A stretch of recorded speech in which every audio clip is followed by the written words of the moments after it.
I'm Leigh Alexander, and thanks for having me here today. So I'm going to be talking to you guys a little bit about R and RMarkdown specifically, but I wanted to start by talking a little bit about my background and how I got to be here today. So my background and my degree is in cognitive psychology and neuroscience, which is a little bit different from what I do these days. When I was in grad school, I kind of figured out that academia wasn't quite for me, so I took a little bit of a swerve and went into community and policy-based research. So I worked on things like homelessness and healthcare policy, and just kind of complex social problems like that.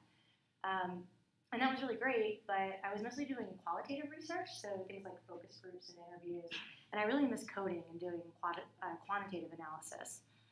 So I got an opportunity to switch to a cardiovascular diagnostics company.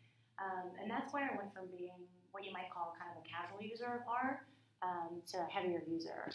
That's where I started writing functions, developing packages, using Shiny to build tools for other people, that sort of thing, and really started enjoying it quite a bit. So that brought me to where I am today, and that's at SomaLogic. At SomaLogic, we do proteomics, and if you don't know what proteomics are, it's kind of like genomics, except instead of genes, it's proteins. And genes are the active expression, proteins are the active expression of your genes. At SomaLogic, we can measure about 5,000 of these, of the 20,000 you have circulating in your blood. And so my job on the applied modeling team is to take those 5,000 proteins and build diagnostic and prognostic models around different disease states. So that is enough about me. And now why RMarkdown brings me joy, and then maybe by the end of this talk, it'll bring you a little bit of joy too.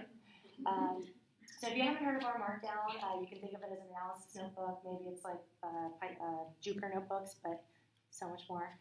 And for the purpose, not that I'm biased or anything, but for the purposes of this talk, since this is a general group, I want to talk about how it's a communication tool. And one of the powerful things, in my opinion, about RMarkdown is that there's a diversity in the types of outputs that you can render with RMarkdown. So you can get your PDFs, you can get your Word documents, but there's also some really powerful HTML-based documents. You can create dashboards. There's a number of different types of slide outputs that you can do. They're both HTML and PDF-based. It also supports PowerPoint if you have to do that for work. There's also specialized formats. Different journal article types are supported. You can also create your own templates if you have certain formats that you use at work. Finally, you can even write a book using RMarkdown or a website. And the RMarkdown website is actually written using RMarkdown, which is pretty cool. So a couple other reasons why it brings me joy. On top of kind of the inherent organizational and reproducibility structure that a notebook will bring, I don't know if we have any newbies in the crowd or people that are trying to get into tech. I feel like it's a pretty straightforward syntax, so it's pretty easy to get into. The intimidation factor is pretty low. And then I think importantly, again, for a broad group, is that it supports multiple language engines that I think is pretty cool. So maybe you're not an R user, but you're more into Python, or maybe you need to run some SQL code, that sort of thing. I mean, even Fortran, I don't know. Sorry, is that rude? But whatever you're into, you can actually just pop it into a code chunk and directly use that language straight from RMarkdown. So it makes it a really extensible tool. And then the primary use case that I want to highlight here today, and something that's really been impactful for me at my work at SomaLogic, are these parameterized reports. And so basically it's a way that if you have a certain report that the main structure of it's very similar, but you just need to do some small iterations or change smaller things at a time, you can create these parameters, which are basically user input variables. And this is an example if you use our studio, that there's a UI that kind of comes out of the box for you. So maybe if you're not the user, if your team is using this, they can input their own variables and then generate these reports.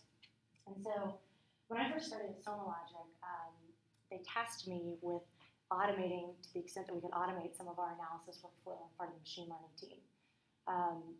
So I spent a couple months doing this, building these fairly complex reports, and then I had to present the results of this to my executive team. And I only been there a couple months, and this was my first time in front of them, so it was kind of a big deal. And I went through and I was showing them all these plots and things that they could use to make decisions about products we were developing. And I got to the end of it, and they were like, okay, well, that's great. So if we give you a new data set and a new endpoint, how long would it take you to run through this workflow? And I had been warned not to answer this question because they would hold it against me. But I answered it anyways. So, I kind of thought through it, and I was like, well, when you run data QC, it usually takes a couple minutes, and really the big time suck is when you're actually running the models, and it depends on how big your data set is, and maybe if you want to run a random forest, it could take a couple hours. So, on average, I could probably get through one of these in a day. And they're like, okay, you had us at hours and days.